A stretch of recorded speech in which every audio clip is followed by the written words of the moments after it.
What's going on, you guys? Today I'm excited to bring you guys another deck profile. This time it's a bit different because I actually managed to win a pretty cool award with this deck. I actually got third place at a trophy event, and so I thought that was pretty cool. I usually don't end up winning or doing really well at like a lot of those like bigger events that are like bigger pricing, like box or case tourneys or anything like that. Although recently I have been doing pretty well. We had one last month as well that was a box tourney, but also was a Winamat, and so I was actually won the like Red Eyes alternative dragon thing, whatever, the Link 4, the alternative black dragon. I forget I don't know what the name is actually of it, but it's like the Link 4 guy who's like a basically like a Red Eyes Darkness Metal dragon.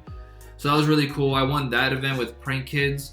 This event though, I was really excited because I finally got to play Despia again. I picked up the deck like a long time ago when it first came out of Dawn of Majesty, like about a year ago I think now, and it was really bad. So it was basically a worse version of Invoked. I played it with like Despia Shadal. And then now it's actually really funny because now it's like a better version of Invoked, which I thought was kind of a funny inverse. But this time I ended up playing it with the Brave package, like the pretty like standard build, but like a couple tweaks here and there where I think it really outshone was the side deck. I feel like the side deck I really put a lot of time in theory crafting and putting into a lot of thought of like what would counter my deck and putting in the correct sides for that. But also the deck itself is just very versatile, and I like the way that you can kind of play it and build different boards depending on what you think your opponent has. And also I really like the fact that the deck very easily and very quickly puts out big bodies like under like 4 summons and stuff like that. So like you can play the deck how you want to play it, whether it be more resource management or more combo-y. I tend to be the more resource management type of player, which is why I play a lot of Sky Striker and stuff like that. And I actually realized I haven't put up a deck profile for that like ever, so I'll probably put up a deck profile for that as well because I've been playing that deck a lot as well. This will probably be the first video that you guys will see of me back because I have been moving recently, so this is a very new background for anybody who's been watching me for a little while will know. And so I'd spent a couple months doing that, which is why I haven't been posting really anything at all. There's actually another video that I have that's a counter to DPE that I think a lot of you guys will enjoy as well, that I've been working on with like editing and stuff like that. It's a lot of like moving pieces, and so that one will actually come out after this one, just because this one will be easier to edit and be faster. Plus, like I feel like a lot of people are really interested in this deck right now, so I'll go over some of like my choices for the build. And then also, if you guys are interested, I'll also go over like combos and stuff like that. If you guys just like post in the comments below, just let me know if you guys want to see that or not. I think a lot of people have kind of gone over like a lot of the basic like Despia combos at this point, so if you guys want like my takes on it or like my versions of the combo or whatever, then just let me know. But I don't want to take up too much of your time. I'll go straight into the deck profile. Alright you guys, so as promised, here's the deck profile. Like I said, I was running the Brave Despia version, so I was running the Brave package in here, but I was running a bit of a condensed version, so we're running 2 of the Rights and 2 of the Water Enchantresses, as well as the rest of it's pretty standard, being the one Fateful Adventure, the one Griffin, and then the one Equip. So that's pretty standard aside from the 2/2 for the Water Enchantress and the Right. I just felt like seeing too much of this package was like really annoying. Like if I would take 2 Rights or like 2 Enchantresses or whatever, 2 Enchantresses wasn't terrible, but like it was still just kind of annoying. And so plus like I'd rather have these resolve or try to activate these first, because I am running Gamma in the main as well, and so like if they try to Ash this, I can Gamma that and get like free bodies on board and stuff like that. So I was running 3 of these at one point, but I ended up cutting it down to 2 for some other like to add in more hand traps and stuff like that. Next off, we are running the one Fallen of Albaz. So I see some lists running 2, and I think that's totally fine. I wouldn't mind running 2, I just couldn't really find the space for it, and it was pretty bricky. Aside from like the one time I actually drew it to fusion off a Shureg that my opponent had. So I try to keep it as minimal bricks as possible because I'm already running a lot of bricks with like the DPE package that you'll see and the Gamma package and stuff like that. So just one Albaz. As far as the Despias go, I was running 2 Aluber, 1 Dramaturge, 1 Ad Libitum, and then 2 Tragedy. I had it down to 1 Tragedy at one point, but I bumped it up to 2, just solely because it's a really good discard outlet for you. And so I felt like 2 was really nice because you could discard it off of either the Brave package or the Branded Opening or whatever. That way it just becomes a free discard outlet and more resources and stuff like that. These 2 are perfectly fine at 1, I feel like. The Negate's kind of nice, but I almost never went for this. It came up like once and that was about it, and this one's really nice for recycling all of your fusions. The 2 Aluber is because of the same reason as like the 2 in the Brave package. It just felt like really breaky trying to run 3 of each of those, and so I felt like just the 2 Aluber made a lot of sense. Now for some of like the saucy 1-0s, we have like the Goddess of the Third Eye. This was basically like the light Hexial fusion, but I just didn't have it at the time, so I was running that instead. One of the Despia Theater. This never really came up. You could cut it and it wouldn't be that big of a deal. One Called By, one Foolish, and that's pretty much it for like a lot of like the spicier one-ofs. This is only needed if you're gonna run like the Dragoon package really. You don't necessarily need it if you're not gonna run the Dragoon package. It is kind of nice though just to be able to like substitute as Fallen of Albaz when it's like in the graveyard and stuff like that. That way you don't have to burn through your Fallen of Albaz as quickly, in case you want to go like a less optimal route. Next up are the branded spells. We have 3 openings. This card's mandatory at 3 just because you're running the Brave package. And so you, the only way is like that's a quote unquote full combo is with branded opening and then the Brave package as well. Because obviously you can't activate defective normal monsters when you activate, or the monster that you normal summon the turn that you activate the right. 3 branded fusion, that card's pretty self-explanatory. It's just a broken new card. And then the 2 branded in red. I felt like 3 was kind of bricky. I wouldn't necessarily mind bumping this up to 3 and see how I felt about it, but I felt like 2 is pretty standard. Next up, like I mentioned, we are running the DPE package. So we are running the Dasher, Celestial, and then the 2 Fusion Destiny. Not much to say about that, just pretty standard. Next up, we are running 2 Super Poly. I felt like 3, I really wanted to run 3 just Super Poly everybody's board, but I felt like, again, it was with the same situation as like the Aluber and the Brave stuff. It was a little bit bricky at 3, so I cut it down to 2. Plus, discarding a card in this deck is a little, it's not necessarily bad, but when you discard it for cost, it just makes you feel like it's a bunch more neg when you discard off of like an actual like effect, because then you can trigger your other stuff like Tragedy or whatever. Next up for the hand trap lineup, we do have the Gamma package, and then we're running Ashes, and we're running Nibs as well. And so I felt like this was like the more optimal hand trap lineup for this, because Gamma just protects a lot of your plays, because there's a lot of things that you're activating without actually having monsters on board. Like some of, like, for example, like the Water Enchantress, or you can activate like Branded Opening, Branded Fusion. You can even do Branded in red if you found a way to like discard a Tragedy or whatever without having a monster on board. Things like that. So Gamma was really nice in there. Plus, like, even going second, it's really nice to protect some of your cards like Branded Fusion to make sure that it resolves, and then maybe even take out one of their Omni Negates as well. Nib just always pretty much trades with a hand, with pretty much it trades like with a negate. So the less negates you have to go through on your actual turn, the easier it is for you to play.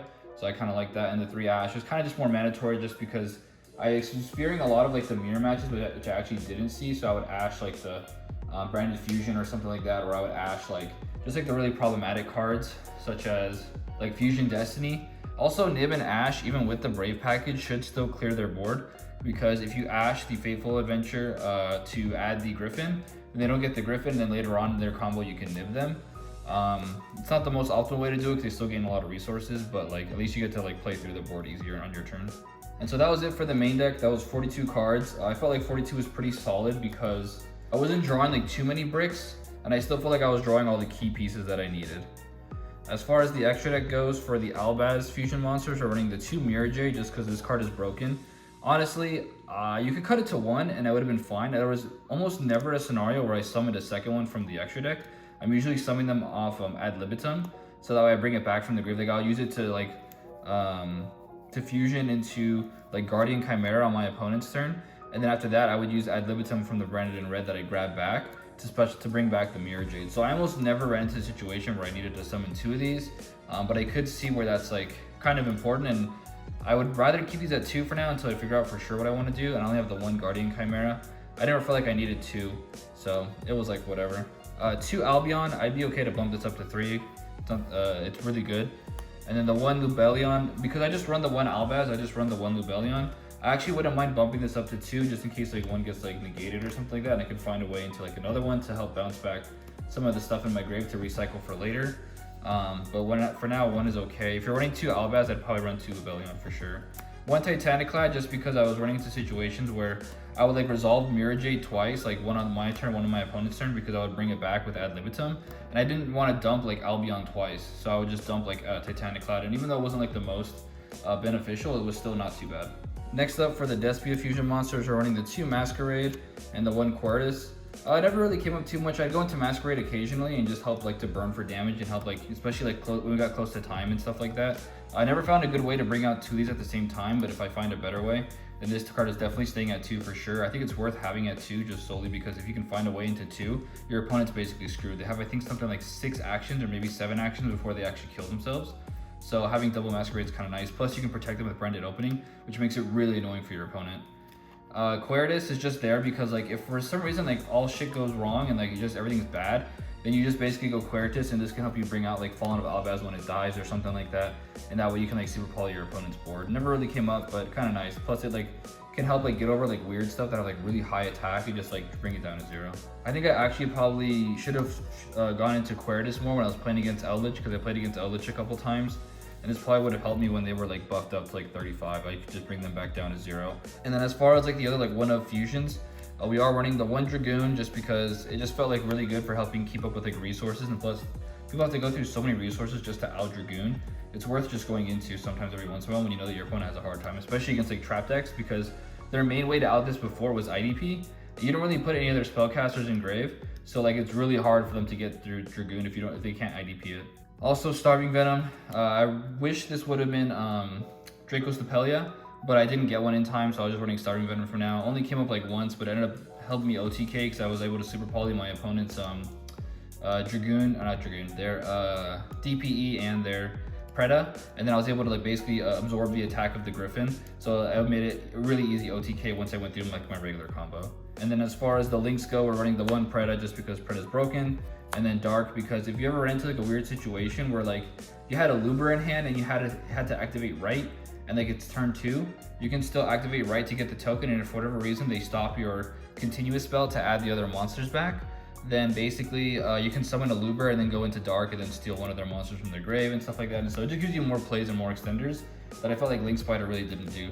And now as for the side deck, I feel like the side deck was probably the spiciest part of this whole list, because I tried to find as many scenarios as possible where I would get fucked and just basically counter that. And so what I mean by that is like D-Shifter is a crazy card, and you can actually fit it in this deck because all of your cards, they, for their cost of like, you know, dumping a card from hand, they don't send, they discard. And so you can pretty much still activate anything you need to under D-Shifter. And while it does kind of suck because everything gets banished, you can do things like you can do like Branded Fusion, send Albaz and Tragedy, and you still get the search off Tragedy. Then you can summon Lubellion.